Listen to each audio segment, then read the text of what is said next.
Channel subscribe ചെയ്ത് bell button click ചെയ്യൂ. വാഹന ലോകത്തെ വാർത്തകളും വിശേഷങ്ങളും നിങ്ങൾക്ക് നോട്ടിഫിക്കേഷനായി ലഭിക്കും. ബാറ്ററി പോയതാണോ?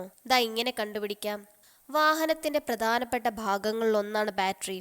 വാഹനത്തിന്റെ സ്റ്റാർട്ടർ മോട്ടോർ, ഇഗ്നിഷൻ സിസ്റ്റം, മറ്റ് ഇലക്ട്രിക് സംവിധാനങ്ങൾ തുടങ്ങിയവയ്ക്കെല്ലാം വൈദ്യുതി നൽകുന്ന ബാറ്ററിയിൽ നിന്നാണ്. അതിനാൽ ബാറ്ററി തകരാറിലായാൽ വഴിയിൽ കിടക്കുമെന്നുറപ്പ്. മെയിൻ്റനൻസ് ആവശ്യമില്ലാതെ ന്യൂ ജനറേഷൻ ബാറ്ററികളാണെങ്കിലും ഇടയ്ക്കിടെ ബാറ്ററി പരിശോധിക്കുന്നത് നല്ലതായിരിക്കും.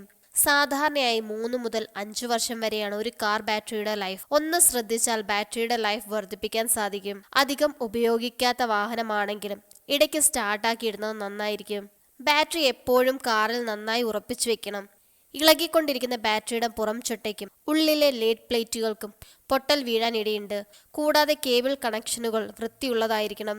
വൃത്തിയില്ലാത്ത കേബിൾ കണക്ഷൻ വൈദ്യുതി പ്രവാഹം തടസ്സപ്പെടുത്തുകയും അത് സ്റ്റാർട്ടിംഗ് ട്രബിളിന് വഴിയൊരുക്കുകയും ചെയ്യും. ബാറ്ററി കേബിളുകൾ ടെർമിനലുകളുമായും ബോഡിയുമായും ചേർത്ത് നന്നായി ഉറപ്പിച്ചിരിക്കണം.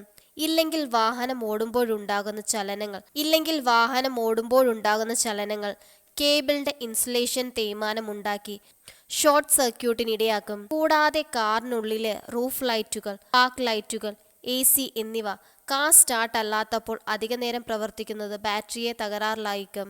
കാറിന്റെ ബാറ്ററി കണ്ടീഷൻ മോശമാണോ എന്ന് തിരിച്ചറിയാൻ എളുപ്പവഴിയുണ്ട്. സാധാരണയിൽ കൂടുതൽ നേരം സ്റ്റാർട്ടർ കറങ്ങിയാൽ മാത്രമേ എൻജിൻ സ്റ്റാർട്ടാകുന്നുള്ളൂ എങ്കിൽ ബാറ്ററിയുടെ കുഴപ്പമാകാം. എൻജിൻ ഓണാക്കി ഹെഡ്ലൈറ്റ് ഓണാക്കിയ ശേഷം ഹോൺ അടിച്ചു നോക്കൂ.